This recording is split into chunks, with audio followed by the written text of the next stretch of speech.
Olá a todos, bem-vindo a Shadows, As Sombras da Verdade. Hoje no canal vamos falar sobre um caso relativamente recente, o caso Ioki. Como havia mencionado em vídeos anteriores, somos imparciais, vamos apenas relatar a vocês fatos que já foram comprovados. Vamos falar um pouco da história de Elise Matsunaga.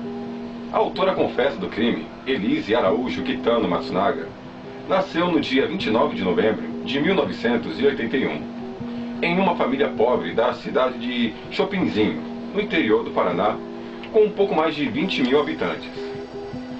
Criada pela mãe solteira, empregada doméstica, passou a infância na cidade e estudou em colégios públicos, onde era tida como uma boa aluna e não teve problemas de comportamento. Aos 18 anos, Elise se muda para Curitiba, a 400 quilômetros da cidade natal, onde vai fazer um curso técnico de enfermagem e passa a trabalhar em um hospital. Pouco tempo depois, se mudou para São Paulo, onde tornou-se uma garota de programa, oferecendo seus serviços por um site de relacionamentos. Foi dessa forma que Elise conheceu Marcos Kitano, enquanto ele ainda era casado. Falando agora de Marcos Kitano, a vítima do crime nasceu na cidade de São Paulo e passou sua infância no bairro de Parque Continental.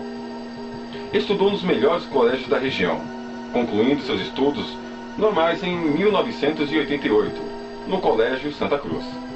Depois disso, Marcos foi estudar administração numa faculdade conceituada. Sua família, que é herdeira da empresa alimentícia Ioki, fundada pelo avô de Marcos na década de 60, passou para Marcos o controle da empresa depois de terminar os estudos. Alguns anos depois, já casado, ele conhece Elise por um site de relacionamento. Vamos falar agora do relacionamento deles. Marcos conheceu Elise em 2004, supostamente por um site de relacionamento em que ela oferecia seus serviços como garota de programa.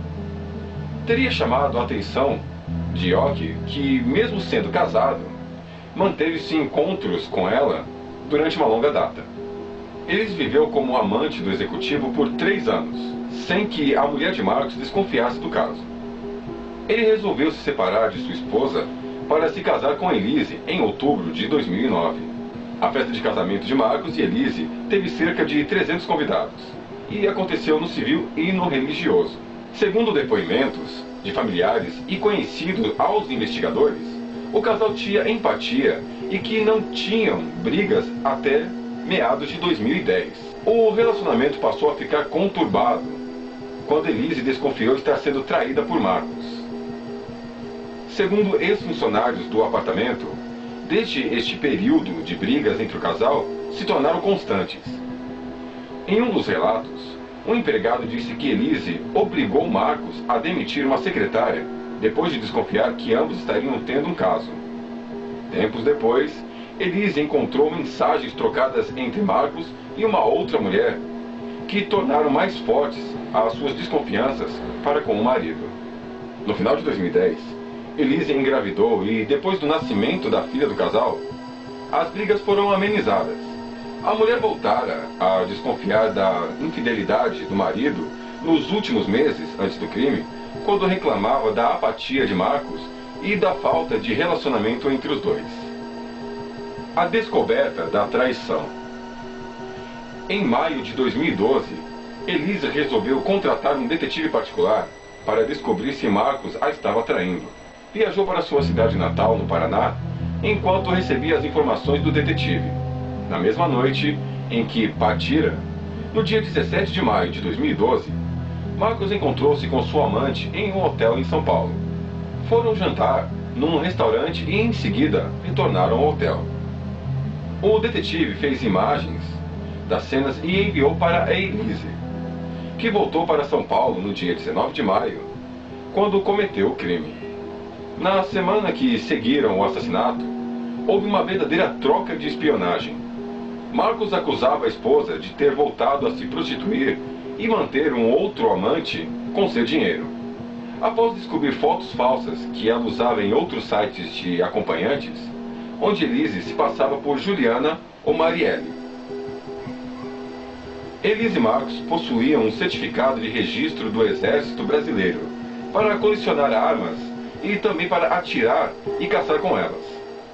Em outras palavras, eles se enquadravam na modalidade de colecionador, atirador e caçador, que dá o direito à posse de armas. Fotos do casal revelaram que os dois participavam de caças. Numa das imagens de Elisa e Marcos, posam sorridentes diante a um animal abatido. Numa matéria para um canal de televisão, o cabeleireiro de Elise diz que ela gostava de mostrar seus troféus, que no caso para caça seriam cabeças de animais empalhadas, na parede que estava em sua casa. O acontecimento do crime. Após prestar depoimento de aproximadamente 8 horas de Elise, a polícia especializada em homicídios fez a reconstituição do crime no dia 6 de junho de 2012.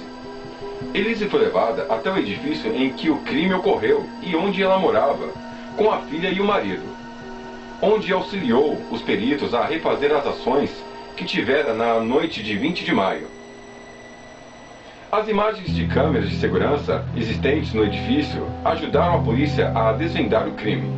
O casal chegou no prédio, na véspera do acontecido, por volta das 18 horas e 30 minutos, acompanhada da filha do casal, que até então tinha 1 ano de idade, e a sua babá. A babá é dispensada instantes depois.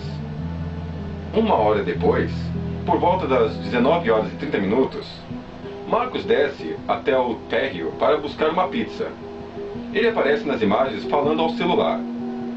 Segundo a polícia, Marcos Quitano estava falando com seu pai.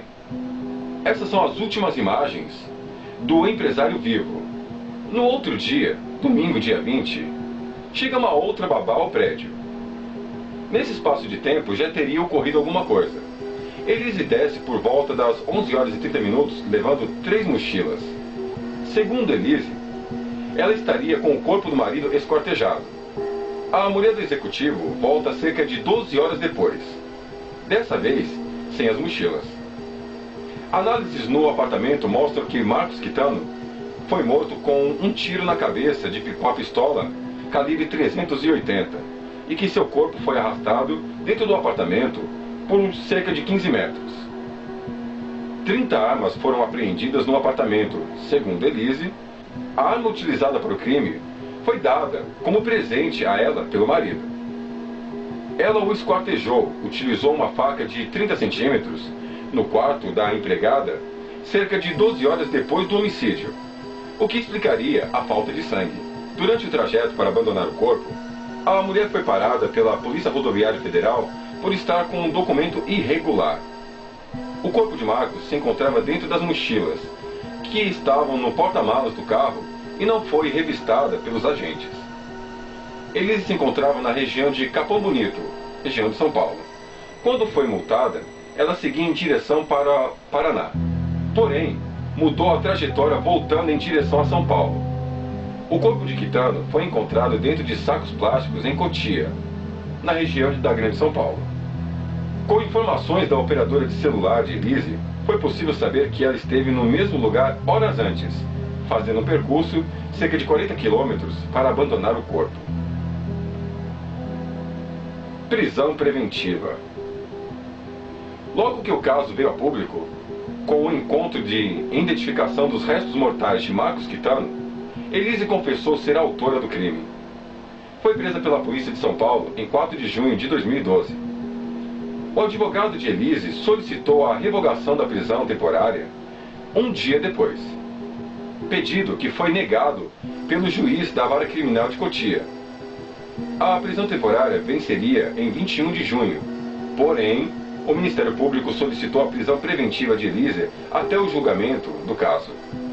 Segundo o promotor, o caso de Elise se ajusta rigorosamente àquilo que é a prisão preventiva. Elise permanece presa.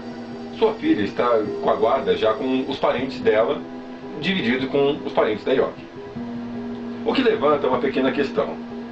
Mediante as informações de Elise, ela sofreu nas mãos de Marcos, o que não é comprovado pela própria família. Ela sofreu nas mãos dele violência, ofensas, entre outros aspectos que, supostamente, levaram também a ajuda a cometer esse crime. Nós aqui da Shadow, Sombras da Verdade, somos imparciais sobre ambos os lados. Não estamos defendendo e também não estamos condenando. Estamos apenas relatando fatos a vocês. Somos um canal de entretenimento e passamos por vocês o outro lado que não está sendo mencionado. Mostramos para vocês a história de Elise e a história de Marcos, do início ao fim, que infelizmente foi trágico. Espero que todos tenham gostado deste relato que foi feito hoje na Shadow Sombras da Verdade. No link abaixo estarei mostrando para vocês outros vídeos que já fizemos, muito interessantes, que tenho certeza que todos vocês vão gostar de acompanhar. Clique na engrenagem para receber todas as novidades. Esta semana, agora, teremos imagens exclusivas para vocês. Também comentem embaixo conosco, nos informem o que gostariam de saber, quais novos casos. Estaremos fazendo um grande estudo muito interessante sobre ufologia, atendendo a pedidos de vários espectadores. Peço para vocês acompanhar as outras vertentes do canal. Temos também o meu amigo Solski, que fala de games, entre outros aspectos, Mariana. Também meu amigo Guilherme, está com novos conteúdos muito interessantes, e futuramente teremos um amigo em especial que estará conosco, o Gomi. Agradeço a presença de todos vocês, acompanhem nosso canal e peço a todos que tenham uma ótima vida.